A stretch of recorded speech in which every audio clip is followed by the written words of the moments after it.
You just become the leader of a country broken by wars. Millions looks at you with hope. But there is one thing. You are not allowed to make even a single decision of your own. The citizens of your nation, they are not the citizens of a first world democratic state. Rather, they are people of a third world, war-ridden country destroyed by years of conflict, which resulted in extreme poverty, hunger, and despair. All of this is because the former leader of your nation never bowed down to the foreign superpowers. The former leader of your country, he was not a great charismatic leader, rather he came into power through a bloody revolution. He was not much educated, but he was loyal to the people of his nation and always refused to grant access to the natural resources of the country to the foreign superpower, which became the main reason for his downfall. On the other hand, you are also not the chosen representative of the people. Well, they think that you are, because you have a charismatic personality and you are quite good with your words. You paved your way into power by giving fiery speeches, and the people believed that you have a vision for them. But in reality, you were only backed by the same foreign superpower that your people hates the most.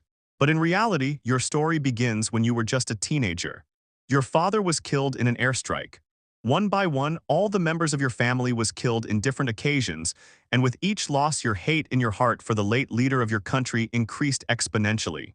You fell into the propaganda that all these atrocities are because of the dictatorship of the late leader of your country. You were not the only one to feel in it. A large number of people in your country thinks the same, that all their catastrophes are because your leader is a tyrant, who is ruining everything and making the life of the people miserable. But you went quite far in hating him. Having no loved ones left, you joined a rebel group who was funded by the same foreign superpower. You wanted to liberate your people and you have a fire in your heart. A bloody civil war breaks in your country between your rebel group and the military of the dictator of the reigning regime. You fought fearlessly with one single aim: to free the people of your nation from the shackles of dictatorship. The war was brutal. Every single day you saw your comrades falling in battle. The very men who trained with you and whom you called your brothers. The deaths only ignited more hate in your heart against the dictator. You kept on fighting for more than a decade, and with time you went to climb up the ranks of your rebel group, until you became its leader. You became the leader all thanks to your fearless fighting instincts and natural leadership qualities. After many years of struggle and interference and aid from the foreign superpower, the dictator regime finally ended.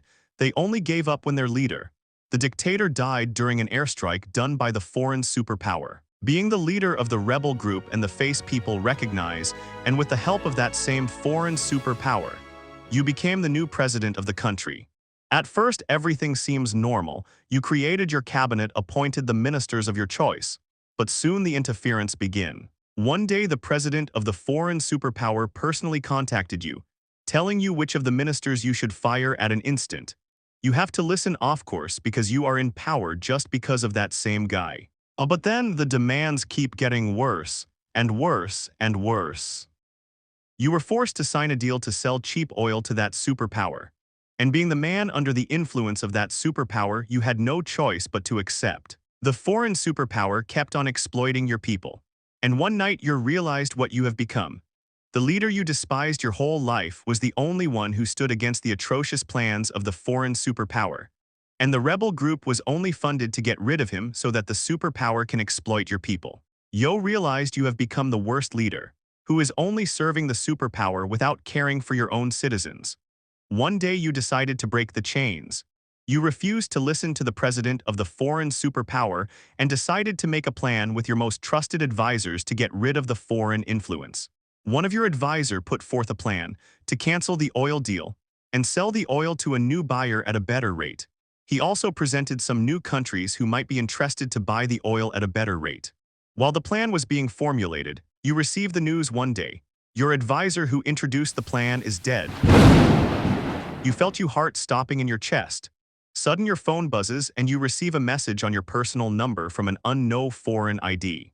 At this point you knew there is nothing you can do to stop them. The traitors are within your cabinet and you don't even know who to believe. But you stayed determined. You kept trying, but you and your government got labeled as a terrorist regime. Fake propaganda started to pour in on the social and mainstream media against you. Even the people of your nation, the very people who once loved you, turned their backs against you. Protests erupted in the whole country.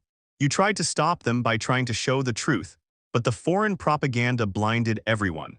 Then the superpower, who planted you, declared war against your country, stating that the people of your country needs democracy. At this point, you only had two choices, either to run or to fight until death. You choose the former, the death, and on one fateful day death finds you, not from an airstrike or missile attack, but from one of your closest friend, the person whom you gave high status in the government and whom you consider your loyal advisor.